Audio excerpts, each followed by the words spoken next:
I am Loki of Asgard, and I am burdened with glorious purpose. Hindi. Hindi echt juicy. Hello everybody, Megazord here, back at it again to give you another very exciting video. And for today marks the first episode in a brand new series for Marvel, that being none other than Loki.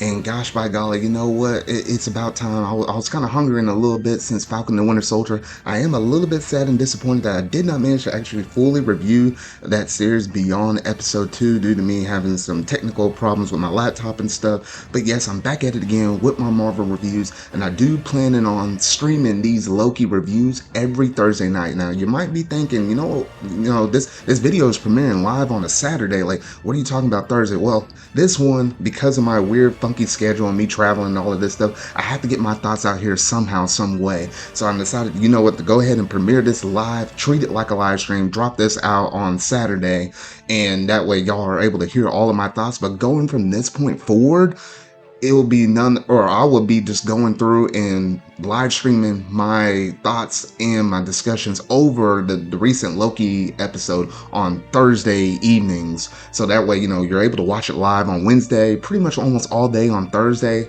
And then you're able to hear my thoughts hopefully that Thursday evening, as long as, you know, my time schedule and stuff all works out though. And if for some reason you're kind of one of those people that, you know, can't watch it live, you know, during the middle of the week, but you're able to actually watch the episode later on that Wednesday or that weekend, whether it be like a Friday or a Saturday or something like that. Hey, you know what? Hey, my review of it should be already out on my channel. You can drop immediately after you're done watching on Disney Plus and immediately hear my thoughts and stuff. So, you know what, as the Hulk or the Bruce Banner says, you know what, I consider that as a win-win.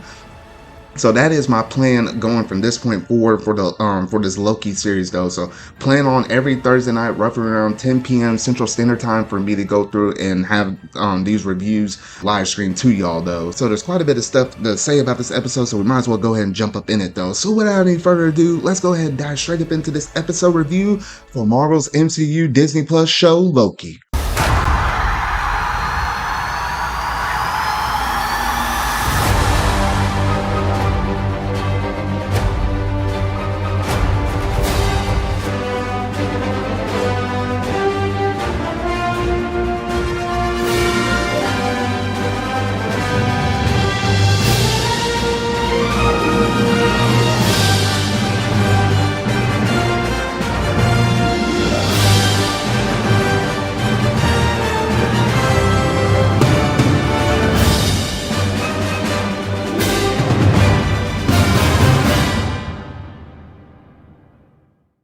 The actions of the time-displaced Avengers have allowed the Loki of 2012 to acquire the Tesseract and use it to escape from custody, landing in the Gobi Desert in Mongolia.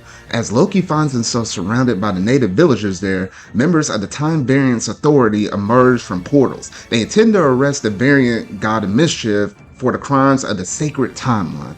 Loki attempts to fight his way out, but Hunter B-15 alter his body's flow of time to apprehend him with a kind of like a collar from, you know, the Time Twister. The TVA then plants a charge to reset the timeline before taking Loki in.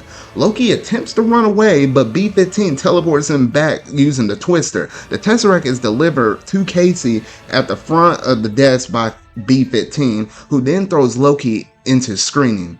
The Asgardian armor is burnt off and replaced by a TVA jumpsuit, and he is forced to verify himself as an organic being or a temporal aura sampling.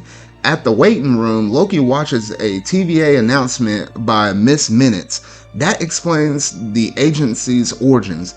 In the aftermath of an inner timeline war, the Timekeepers emerge and recognize the multiverse into a single core timeline, known as the Sacred Timeline. The Timekeepers then form the TVA and its Minutemen to ensure the stability of this timeline. Alterations to an entity's intended flow of time will result in it being designated as a variant, causing a nexus effect and creating branching timelines. This would lead to another multiversal conflict. Now I gotta pause right there for just a moment though, because you know what? The second that I thought of a multiversal conflict and all of this stuff, that does remind me of another movie that we're gonna be getting within March of 2022, Doctor Strange and the Multiverse of Madness. So I have a strong suspicion that the events that happened within here, as well as some things that happened within WandaVision, because I believe Wanda was supposed to have a presence or supposed to be in Doctor Strange and the Multiverse of Madness, and then now you hear this with, you know, with the multiverse and timelines and stuff. So maybe there's gonna be probably some critical stuff that's gonna happen within the series that might play into an effect for what could be Doctor Strange in the Multiverse of Madness, or at least some references or some tie-ins. So definitely don't miss out or sleep during certain parts of this series, because I'm pretty sure, you know, everything in Marvel kind of builds off of itself though, but that's just something I definitely have to point out though. Now, Agent Mobius M. Mobius investigates a Nexus event in 1549 France when a Minuteman notifies him that a variant Loki has been captured. At the TVA courtroom, Loki accuses the Avengers of altering the flow of time, but the judge dismisses the charge as the intended flow of time. He attempts to employ his magic powers to escape, but finds them useless within the vicinity of the agency. He is ultimately sentenced in to be, you know, erased from the timeline. However, Mobius intervenes and instead takes him into an interrogation room. Mobius presses Loki on the role of the God of Mischief and his campaign to subjugate Midgard. He plays various clips of Loki's life to undermine his superiority complex and his desire to harm others, including his defeat to the Avengers in New York in a robbery on a plane as a result of a lost bet. Loki questions the authenticity of the Timekeepers, arguing that it was by choice and not by fate that led him to become who he is. Mobius then shows Loki that the intended timeline looks like the detention in the Asgardian prison and his indirect killing of Frigga. An appalled Loki denies this reality, believing that the TVA has taken her hostage. Mobius, however, reveals that these events were always intended to happen due to the Timekeeper's protection of the sacred timeline. Suddenly, B-15 summons Mobius out of the interrogation, informing him of a fallen Minuteman unit. When Mobius returns, he discovers Loki has vanished with his time twister. Loki makes his way to the office and threatens Casey to retrieve the Tesseract, but discovers that the TVA has an extensive collection of dormant Infinity Stone variants. This causes him to contemplate recognizing that the agency as the most, you know, tremendous power in the universe. And now I just got to pause right there for a second, because you saw all of these Infinity Stones up within that case, and you know that definitely just struck a chord with Loki. Like, wait a minute, no, this ain't no illusion like I normally pull off with a lot of different people. No, this is the real deal, because he can't even use his powers. The Infinity Stones are just, you know, equivalent to paperweights up in this area though. Like this is a whole nother dimension where it just completely breaks the normal kind of flow of time and space as we know it within the regular universe. So it was at that moment that Loki's like, oh shoot, like, you know what, he really thought, is, you know, is this like the greatest power that resides here, at least within this plane of the universe though. So B-15 arrives at the office and tries to erase Loki, but having gained control of the Twister, Loki teleports himself back into the interrogation room. Observing the TVA file in his core counterpart's life, he surfs further past Frigga's death. He tears up when he witnesses Odin confessing his love to his sons before passing away, his strengthened bond with Thor, and his membership in the Revengers. Upon seeing his own death to Thanos, however, Loki discovers his purpose. B-15 also arrives and attacks the Asgardian, but he transfers his twister to the TVA soldier, teleporting her out of the room. Loki realizes after all of this time, he does not enjoy hurting people. He simply wants to hide his weakness. Mobius returns to the room and recruits Loki to respond to a renegade variant, another Loki. having attacked Minuteman in 1858 Oklahoma before they can reset the timeline there. And that's basically all there is to the plot itself. So, man, you know what? I gotta say, this is a first, a very interesting episode to start off with. And you know what? I was kind of curious how, Loki is sort of kind of take its first steps compared to, the first episode that we got within WandaVision and Falcon and Winter Soldier. And I definitely say Falcon and Winter Soldier and Loki probably did, better in terms of their first episodes, sort of kind of giving you the feel of what's going on as compared to WandaVision, because WandaVision was like literally all over the place. It was more like a mystery sort of kind of thing. So I did kind of like at least the way how they kind of started off and laid out the plot. You weren't going to get like a lot of heavy action within this first episode though, but I did think they did what they needed to do, because there was a lot of different history that they had to break down in terms of, this whole entire TVA corporation and what they actually do to help protect the timelines. Now, I'm gonna go ahead and spill like a little bit of a biography in terms of the comic side. No spoilers or nothing like that though, but this will kind of give you like a better understanding of what the TVA and what they're all about. So the Time Variance Authority, and we always abbreviate that with TVA, it's an agency concerned with monitoring the realities throughout the multiverse and attempting to keep the temporal interference to a minimum. They operate from the null time zone dimension, in which they cannot be interfered with, and have a working relationship with the time travelers such as, Kong the Conqueror. The TVA's highest authority is their director, Mr. Alternity. Beneath him are various administrators, each an identical core, including Mr. Mobius and Mobius, which that's the person that we saw within this episode, along with a few other members that I ain't going to mention unless we happen to actually see them within the show itself. And the TVA uses a virtually infinite number of chronomonitors, faceless men who sit before computers in the hall of chronometry that monitor every event in the timeline of which they have been assigned. Now, I will say this, I think in the comics it actually shows them, like as I said, without, faceless or whatever though, but obviously in this episode itself, you actually get to see them, and you get to see all of them actually do have faces on though. There is a chronomonitor for every timeline in existence, with one created every time a reality comes into being. When time travel or reality warps occur within the assigned reality, the chronomonitors alert the administrators through Tachyon impulses, and administrators determine how to proceed. So that's basically sort of kind of like a short little breakdown synopsis without going too much into spoilers, how the TVA are based upon what we know within the comics itself. And it makes sense why this, TVA is associated with this Loki series, because they made their first appearance within like a volume 1 within the Marvel comics for Thor. So they have like strong ties with Thor, and it kind of makes sense, Thor, kind of going out, or at least, Thor and all of his other people that he associates with, they, traveled throughout space and all that stuff. So it makes sense why the TVA is sort of kind of tied to them in that regard though. So that's basically all I have to say on the TVA though. But overall, within the episode itself, it has like good, splashes of comedy up in there. Loki is a very comedical guy. I kind of like that one little scene right there where it did show, him having like, there was like a little ticket they had to pull, sort of kind of like the DMV, but it's like an empty DMV or whatever though.